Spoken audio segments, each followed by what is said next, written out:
Hey there. Hey, what's going on? We have been, it's been a doozy with us getting this together, but I appreciate both of your patience and willingness to give this a second shot, right? No. So, hey, everybody, it's Mari with No Ma'am, and I'm really excited today because I have some special guests with us. We are doing a stream today on myth busting on love after 40. And one of our guests could not be here today, so we're going to make do in spite of. So I'm still really excited to talk to Tonyaa and Al. Tonyaa is my line sister. We both finished at Clark College 100 years ago, but she is just a wonderful person and willing to help me at any turn. So welcome, Tonyaa and Al. And I also have my husband here, Mr. Shannon Bell. What's going on? I had to drag him here, kicking and screaming, but he is here, and I'm excited to have him here as well. But before we get started, we got to acknowledge the Harris Agency, owned and operated by Yolanda Harris. She is the sponsor of this Facebook Live.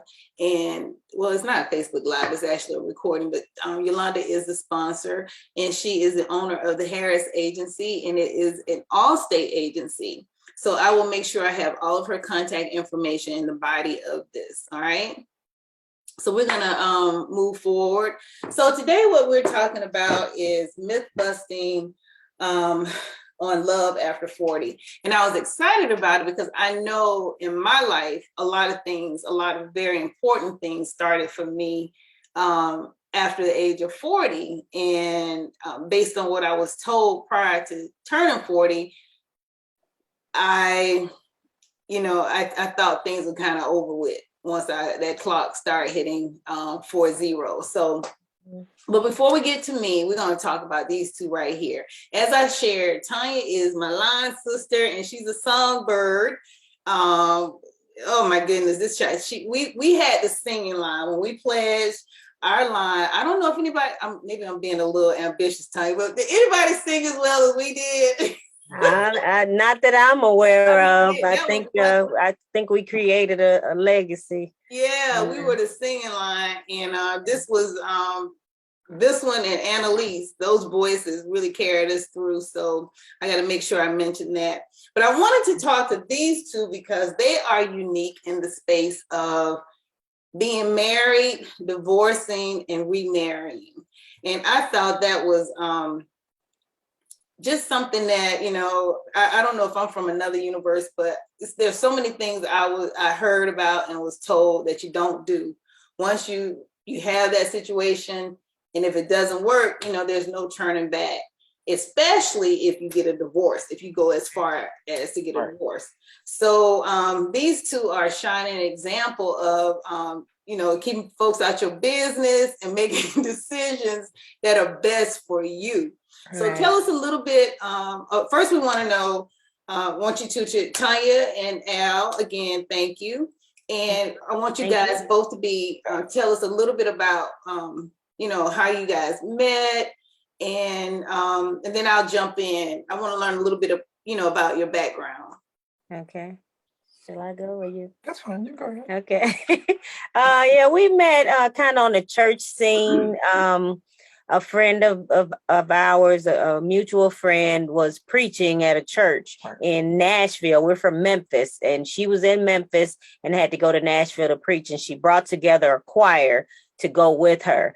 When I was a teenager, I sung in her choir, so she invited me to come and sing in this choir. And Al was the drummer for that choir. So we went to Nashville, and nobody really, some of the people knew each other, but as a collective, we didn't really know each other. So we had like a Q&A kind of who are you type thing when we were on our break. And that's when we first met each other. And he was a little more interested, than I was at the time. He, just steady, he was looking at me, and this girl was like, he seems like he wants to he wants you to ask him something else. I'm like, I don't know that guy. I'm not, you know. Exactly. I'm trying to hit it with this Mac, you know. I'm trying to give it to her, you know. So after the church service was over, we were headed back to Memphis. That's when he approached me and you know, asked me if I was seeing anybody. He'd like to get to know me better. And then he hit me with this Bible verse, you know, you shouldn't be with anybody of unequal yoke, because I was dating a guy and I'm like, well, I'm going north and he's going south. And he's like, well, you know, the Bible says you shouldn't be with anybody of unequal yoke. I'm like, wow, okay. You know, never been hit with a Bible verse before, you know. And then that's when I noticed him. I'm like, okay, he's kind of cute, you know. He got on nice shoes and everything. I said, okay, all right. Well, I'm gonna give him my number, you know. So we got back to Memphis and we started talking on the phone, and pretty much the rest is history. From that day forward, we, you know, until we divorced, we kept talking. So Al, is your version about the same? Yeah, it pretty much about the same. I still remember right today what she was wearing the first. Wow. I mean, when we was at the church, that's how I was into her. Had on a green 4 outfit with green shoes. I still remember the dress. Green on green. Okay. All right. Yeah. So things obviously progress because you guys are the parents of 2 beautiful girls. Yeah. Right. And how old are they? 26. They're 29 and 26. Wow. Very soon to be 30 and 27. They old. Exactly. That says a lot about us, right? Right. The older we get, the younger everybody else gets. So, okay, so you guys, let's see, the marriage, how long did the marriage last? The first marriage? 21 years. 21 years. Okay. Right. Yeah, and then eventually it took a turn where it was no longer viable for you guys to stay in that space. Right. And I heard Al, which he mentioned something previously in a different conversation about just the challenge, which it resonates with me a lot, because I think a lot of times, well, I shouldn't say a lot of times, but in my experience, I don't think men are very transparent. And I appreciated when he said how he felt the day that you guys actually, you know, the divorce became final. Can you talk to us a little bit about that, Al?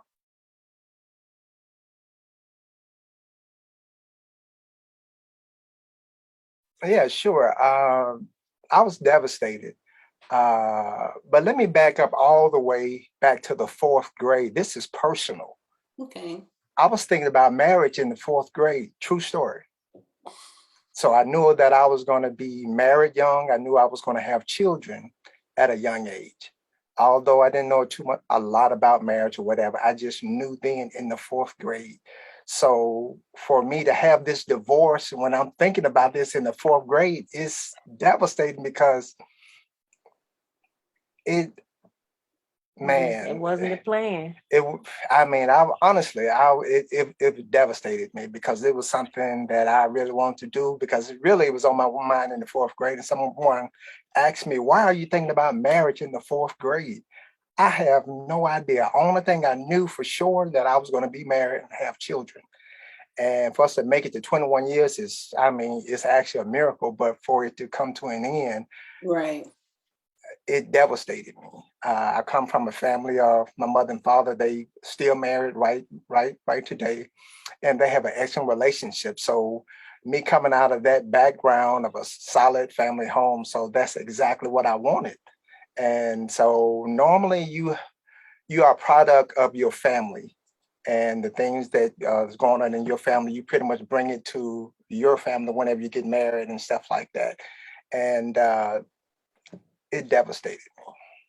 Okay, and I appreciate your honesty,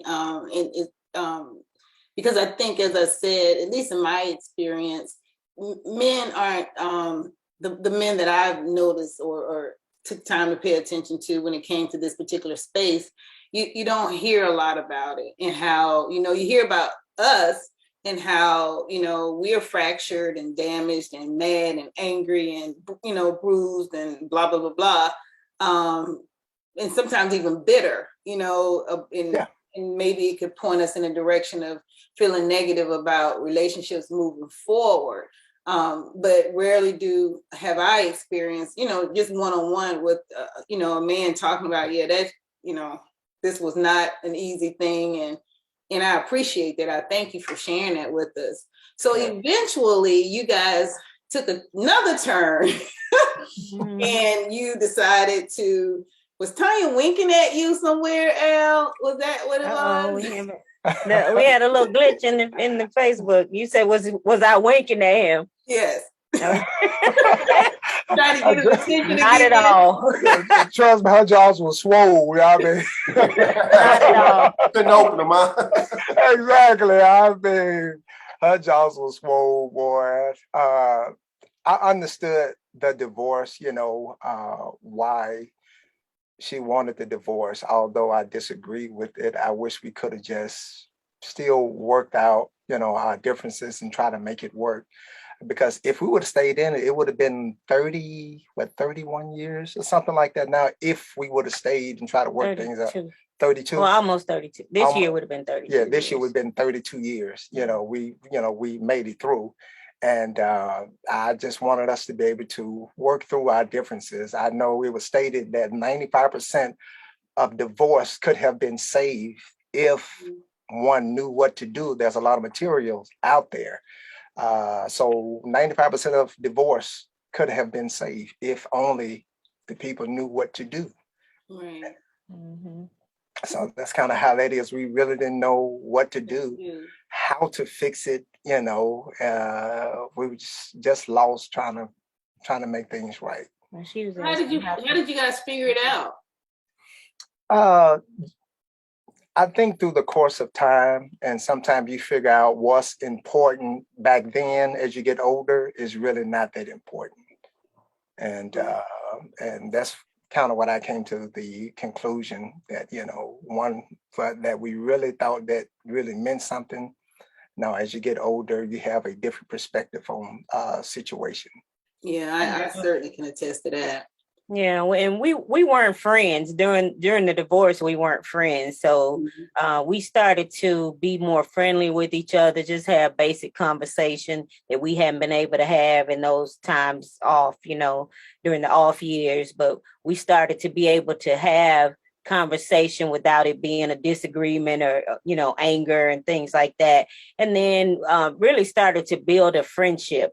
But he was in a relationship, I was dating. I was in I guess more of a situationship, but I was dating and I was fine with it. I wasn't really seeking to be married or anything like that, so it was cool. But I thought that he was going to marry somebody else, and which I was fine with. I didn't have any issue with it, as long as she was kind to my kids. That's all that mattered to me.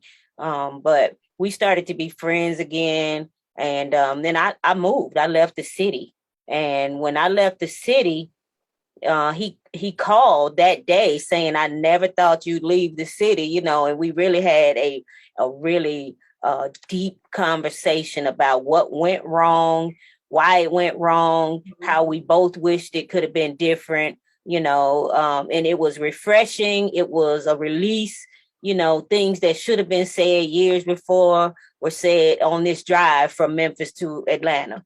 And by the time, I got to Atlanta, we had cried, we had talked, we had gone through a whole lot of things in that conversation, but pretty much it was a relief, like the air was cleared. And then we just started to be friends, really talk on a regular basis, just checking on each other. And, when I would come to Memphis or go to Memphis, we would, maybe go to lunch or something like that, but, still just friends. I think that's so key when you have her. I think my husband and I are friends, and I think that a friendship is so important in a relationship because having honest conversations, hard conversations. Right. And I think the maturity somehow made its way along, because some people don't mature. You know, some folks, they stay stuck and they are cemented in a thought process or way of doing things. And, you know, my mama did it this way, my daddy did, you know, my aunt did all of that stuff. And it will keep you in bondage. And I think when you mature, whatever, spiritually, mentally, a combo of all of it, it opens doors for you to you know, advance yourself. And based on what you both said, the maturity occurred with the separation. Absolutely. And that's wonderful, because had you, maybe if you stayed together, it would have been even worse, you know? Yeah. So just taking the boldness to say, yeah, I could have done some things differently myself. I think that's a big start. So how did you guys get to a point where you're like, okay, cool now, I like you, you know, you like me, we buzz? Yeah, for me, I was dating someone, and it was a very good relationship. I mean, we gelled very good together. And in talking to Tonyaa, our kids kind of kept us in communication, their careers, basically. And so that kind of kept us talking. And in that, the friendship was actually being strengthened, and us having a conversation. And we had to put our difference to the side and discuss business, what money is allotted for their careers and stuff like that. And just through the course of time, now we wasn't messing around. We wasn't even talking about getting together. None of that. It was strictly business. And just through the course of time, the love came so strong over me. And I'm thinking, where did this come from? I wasn't looking for this. I wasn't something cute like that. Don't fly like that. Recognize. Don't get it twisted. Don't fly like that. Whatever. Go ahead. Yeah, so it just came out of nowhere. And I was dating somebody, and she was a nice girl, very nice girl, very Christian girl. I mean, I have nothing bad to say about it, but this came out of nowhere. And I struggle with it because it was really causing me problems. I'm dating this young girl, and I'm mad love for my wife came back like it never left. Right. And so I'm struggling how to deal with this. And really, it got to the point, this is serious, where I'm actually losing weight. I couldn't eat, for real. Wow. I was losing weight because I wouldn't eat, because I'm trying to not juggle the two. I'm just trying to figure out which way to go. Yeah. And I'm like, how? I didn't know what to say to her. I think she kind of felt something. Yeah, because she treated me kind of bad. Well, not bad, but I saw them out, and I'm like, oh, hi. I said, you're Al's girlfriend, right? She was like, yeah. You know, I was like, oh, okay. And then I'm like, oh, no, why she mad at me? Good. I'm good. I'm doing my life, and I'm not trying to be with her man. They go ahead on, you know, but then, you know, in retrospect, he was like, I think she knew how I was feeling. Like, well, I didn't have any idea. So it didn't have anything to do with me. I was good. So, but go ahead.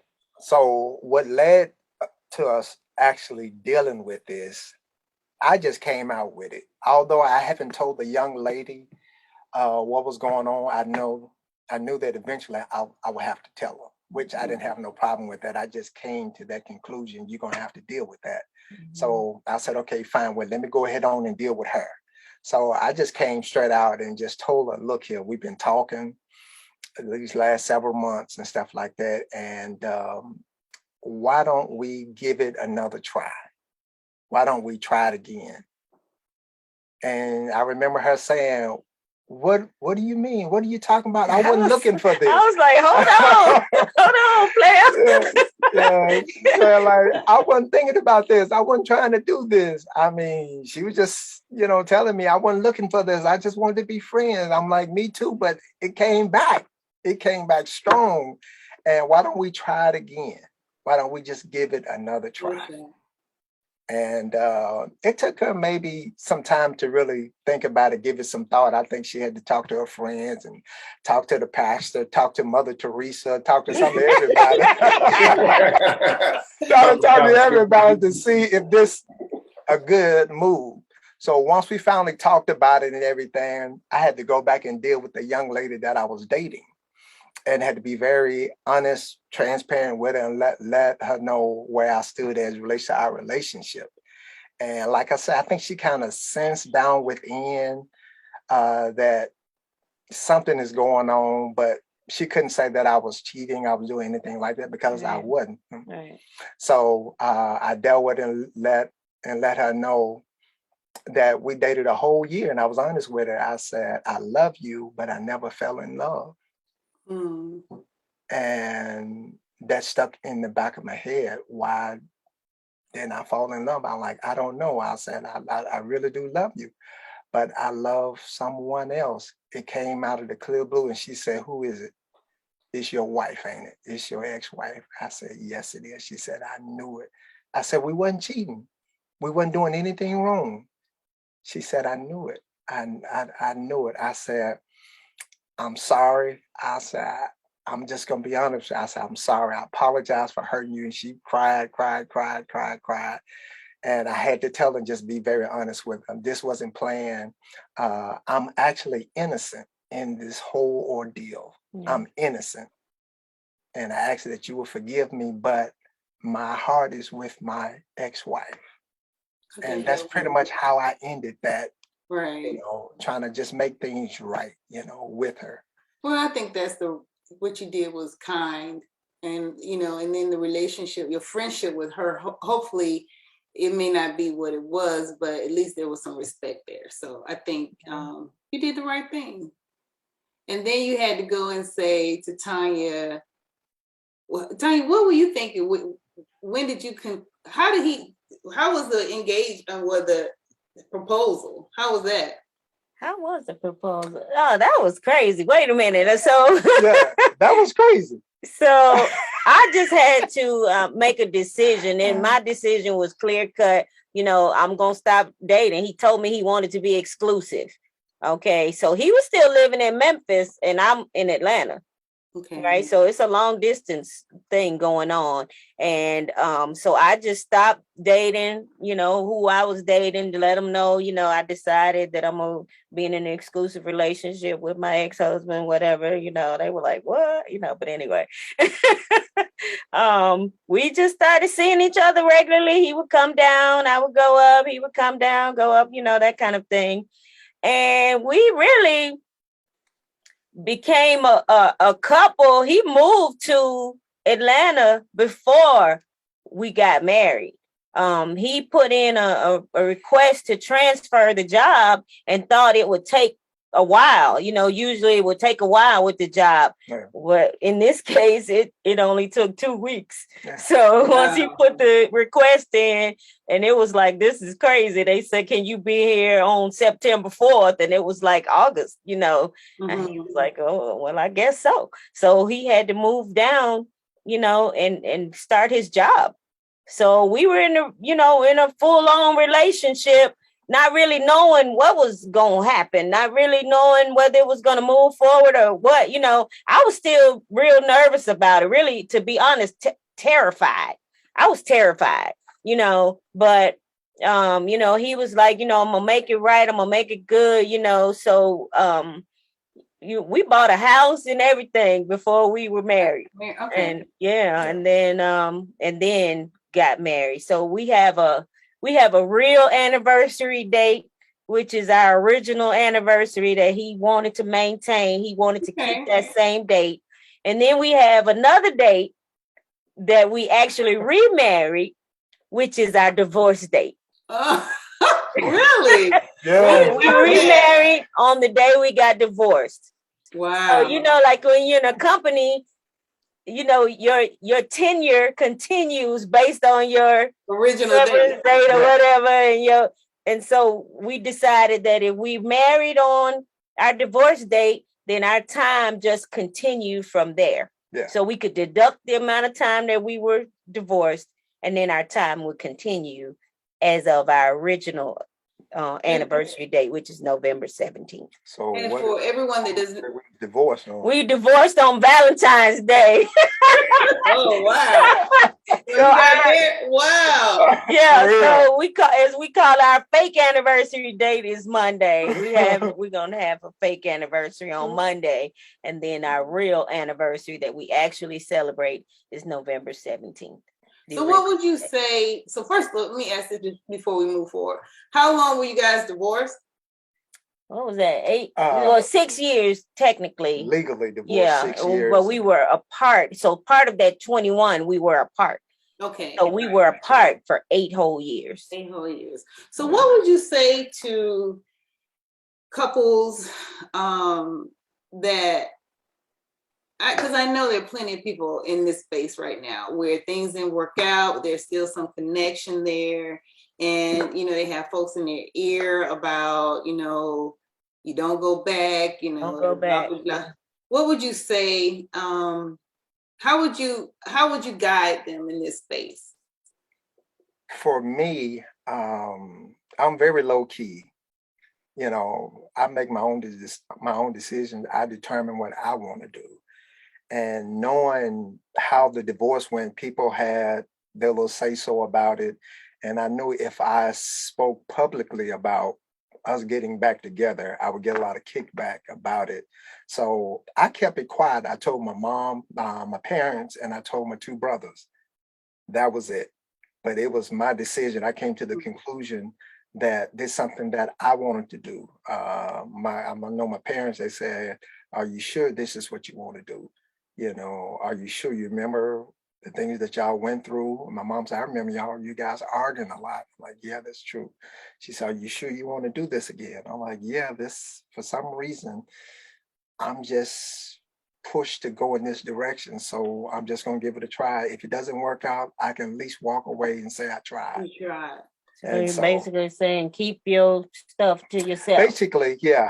I suggest keep it to maybe a very minimum people that you really, really trust who have your interests in mind, your best interest in mind or at heart. And keep that number little, very little, because you don't want to get influenced by so many things. People give you various scenarios and all of that go through your head.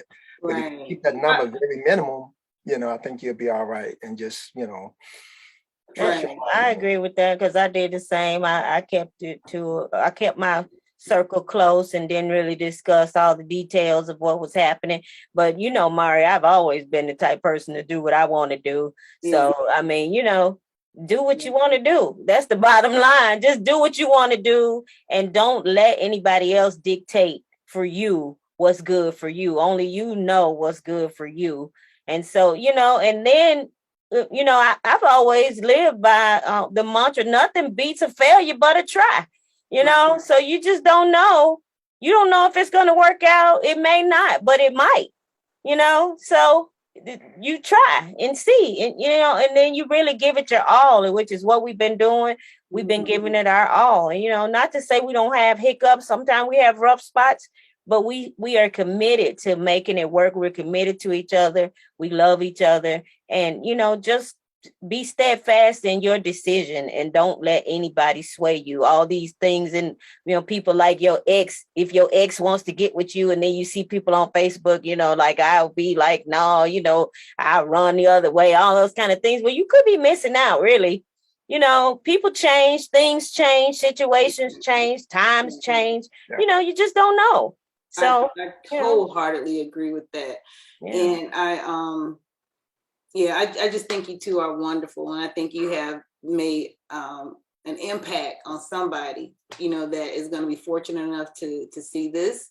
And it's just so important that because I think, folks, they guide you from their position. Right. If you can, and you might be guided into some traffic. You know what I mean? So exactly. You have to really be thoughtful about who you seek counsel from. Right. And it's just something to keep in mind when you're making decisions in your life. And as you said, at least give it a shot. So what we're going to do here, we're going to do something a little bit different. So thank you both for sharing with us. Like I said, you two are wonderful. I love you. And I know for sure that somebody is going to be positively influenced by both of you. Thank you. So what we decided to do is we're going to switch a route. So Tonyaa has agreed. It was her idea. Let me put this out here. Let me ask you some questions. Yeah, she's going to interview Shannon and I because we have a unique situation. But before we do this, we have to once again acknowledge the Harris Agency. It's an all-state agency, and it is owned and operated by Mrs. Yolanda Harris. And she sponsored this Facebook recording, and all of her contact information will be in the body of this when we post it. So you'll be able to reach out to her and get all of your insurance needs met. Yes. Contact the Harris Agency for all your insurance needs. There you go. I know, right? Okay. Yeah, that's what I do. I write songs. So anyway. All right, so tell us about yourselves. How did you guys meet? We don't know anything about that. Shannon and I met via one of my girlfriends. He was, I was a new mom, and he was the maintenance guy at a apartment complex that she was the property manager at. Okay. So I was a single mom, and I used to have to travel a lot. And my girlfriend San, she would help me with Ari. So here I am lugging this little 6-month around, and San, I would have to travel a lot back and forth to Michigan. That was the corporate headquarters of the company I worked for at the time. And I would just be a nervous wreck because I hated leaving my baby. I would have to leave her with either San, or I would take her to my mother's house. And so Sam would be kind enough to help me because I'm from Mama at the time. We I'm from Columbus, Georgia. So I had to drive 2 hours down, 2 hours back, get on the flight, crying, fly there, checking on my child, come back, go to Columbus. 2 hours, I was a wreck. So in order to chop that down, Sam would help me with Ari. So that's where this dude was. He worked there. He was kind of a little bit.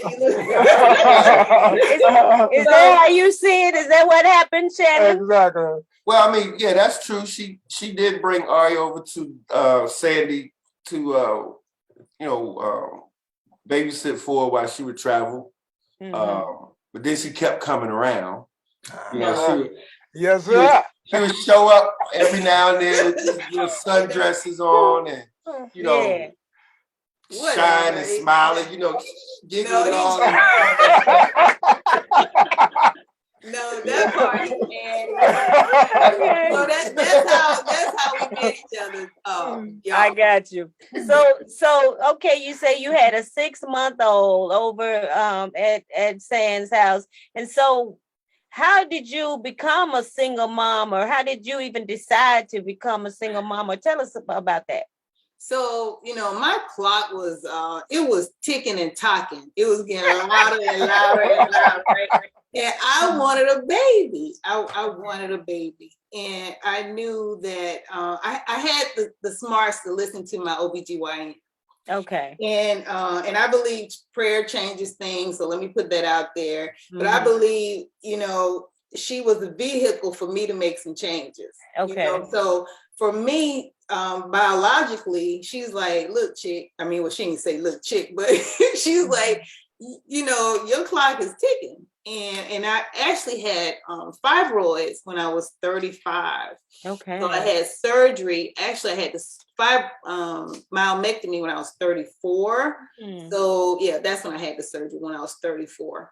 And my daddy passed the next year. That's how I keep track with everything. So daddy passed when I was 35. But anywho, so I had a myomectomy. So she saw me through all of this, with removing the fibroids. And, I even, at the time, I lived in Buffalo, New York, and I flew home to have my surgery at P with Dr. Lee.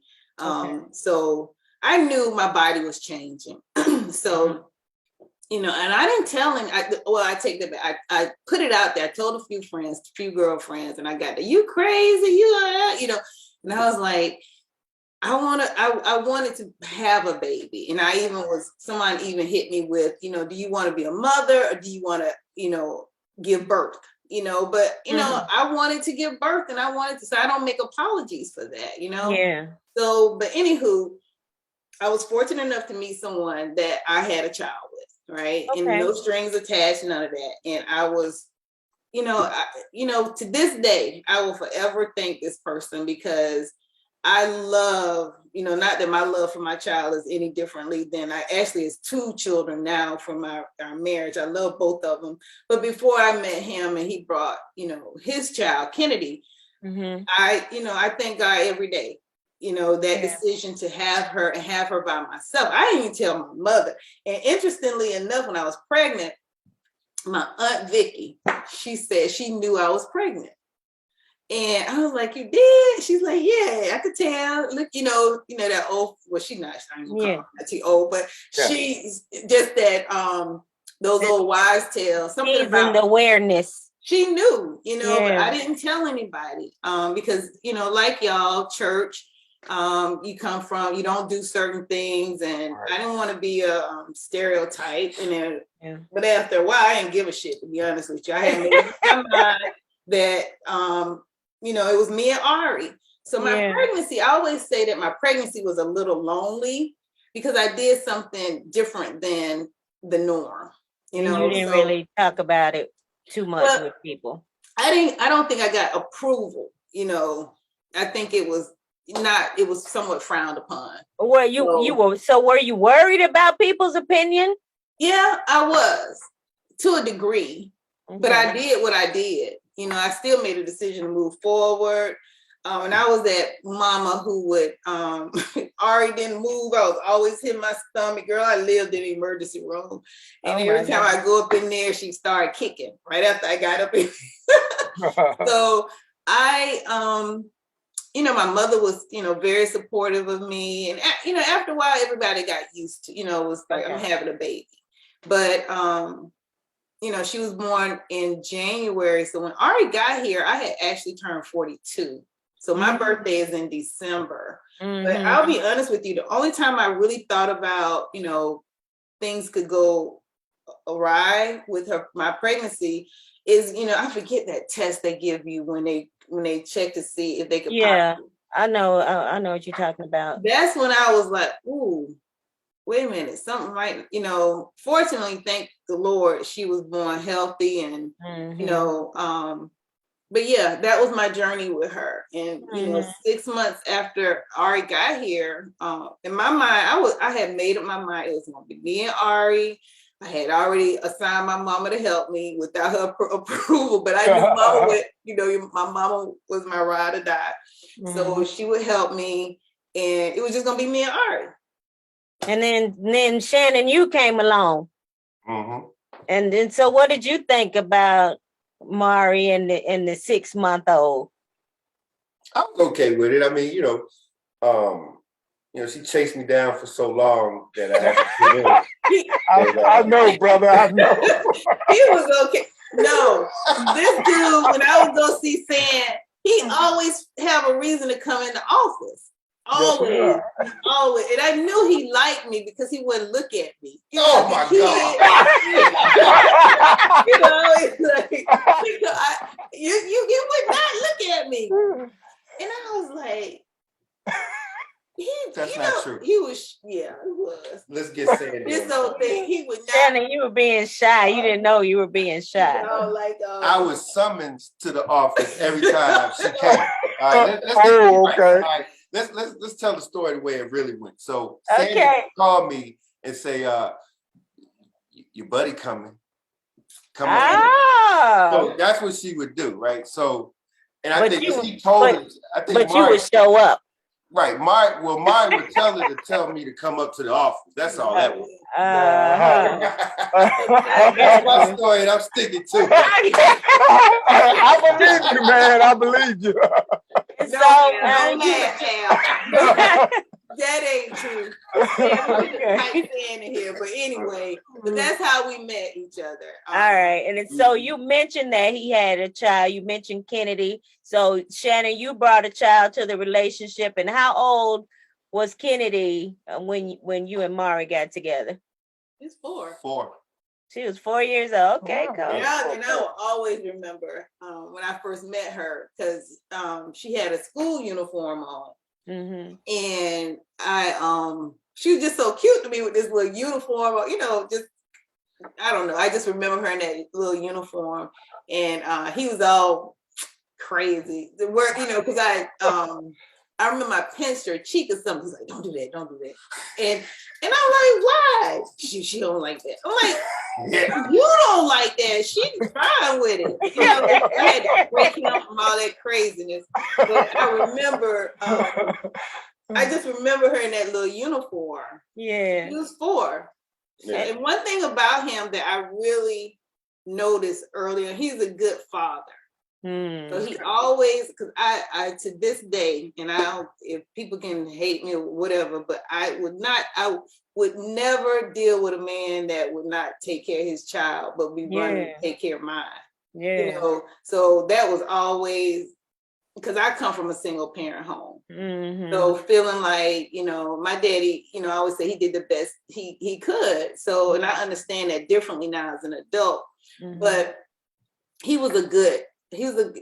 always had Kennedy, always had. And eventually, we became a unit very quickly, but yeah, she was 4. Okay, cool. And so, Shannon, what did you think about Mari being a 42-year-old with a 6-month-old kid? Oh, there's nothing wrong with a cougar with a kid. I mean, yes, sir. I knew that was good. I was just waiting. I knew he was gonna say something. So Mari, that means that you are older than Shannon. Yeah, that's what he was trying to not that say. anyone would know, but 5 years. That's it. 5 years older. Okay, so there's nothing wrong with a cougar with a kid. Okay. I just repeated what he says. Nothing wrong with a kid. Ain't nothing wrong with it. No, but seriously, it wasn't an issue. I mean, and before Mari, I dated women with kids before, so I was used to it, and that didn't bother me. And I, like I said, I have a child now. So for 4 years up till I met Mari, I had a child, and I was single then. So, yeah, I mean, it didn't bother me. I mean, that wasn't really a big concern. So was coming together as a blended family, was that easy for you? Or, what are some of the challenges, I guess, that a blended family brings about? I think the biggest challenge is parenting. Yeah. That because at the time Kennedy was living with her mom, and nothing was wrong there. But when you have, I'm dating someone with a child, and her mom is very, visible, in her life, and then Mari has a kid, and then so we get together, so and to make sure that they were cordial, at least cordial to each other, and understood that this was the route that we were going, and this is what it was going to be. Yeah. And it went fine. I mean, we didn't really have any. We've never had any drama. No. So I mean, none of that baby mama drama. None of that stuff. Ever. We were his ex-wife and I. We always had a very pleasant relationship. Yeah. So that worked out really well. And then so I mean, the rest is where we are now. So and then once we moved, we bought another house. So we moved here, and then Kennedy came to stay with us, and she's finishing high school here. Okay. But we always had. I mean, she was always with her. I mean, Kennedy was with me almost every weekend. Yeah. Okay. And Ari was so young when so they're interesting now. What 16 and 13, right? 16, 13 now. So but typical 3 years. siblings. Yeah, so we're talking about at that time. We're talking about a 4-year-old and an infant. Yeah. And then so they grew up together. Right. Much. Yeah, That's basically. good. Yeah. So yeah, what advice then, Mari and Shannon? Mari, first of all, what advice would you give to aging women who have the same desire that you did to give birth to a child? Well, I would my advice to them would be, if you are interested in becoming a mom as you're aging, go see your physician and listen to them. Mm-hmm. That's one of the first things I would recommend. Girlfriends are great, and like I said, because sometimes we think prayer comes in the way of a miracle. Like he's gonna show up, I'm gonna get pregnant in 9 months, we married 6 months into the relationship, and it may not go like that. So if you're a spiritual person and you're looking for guidance, it may come in a number of different ways. It doesn't have to come the traditional route, and for me, I had the sense, I'll say, to take my OBGYN serious, and in my mind, she was the vessel, so I do believe God blesses physicians, scientists, engineers, it's not just, the church mama, that's going to pray over you and voila, things, so I just, my mind was open to accepting that. And also, what do you want? What do you want? And not to let anyone shame you in taking in a direction that oftentimes they didn't even have the courage to take. Mm-hmm. So, that's what I was. I think that's really good advice. It is. Yeah, and so then also, what advice would you give for getting married? So after 42, because you had Ari at 42, how old were you when you got married? Yeah, I was 45, I think. Yeah, something like that. We got married 2.5 years after, almost 3 after we met each other, because this buster was on the clock. So we were not going much longer. So we got married probably. What you mean I was on the clock? Yes, you were on the clock. He had you on the clock. 2.5 years, 2.5 to 3 years. So I was 45. Yeah. Okay. Yeah. And so, Shannon, what advice would you give to other cougar lovers? Know what you know. Whatever.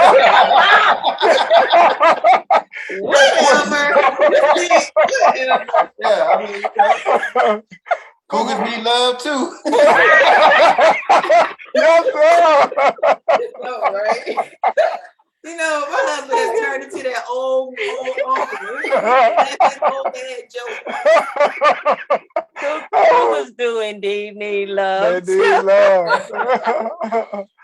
Mike, I'm gonna turn it back over to you. I think that you've given some good advice to mothers, or desiring mothers who are older than, I guess, the traditional age of childbearing. I think you've given some good advice, and then to come together in marriage at 45. You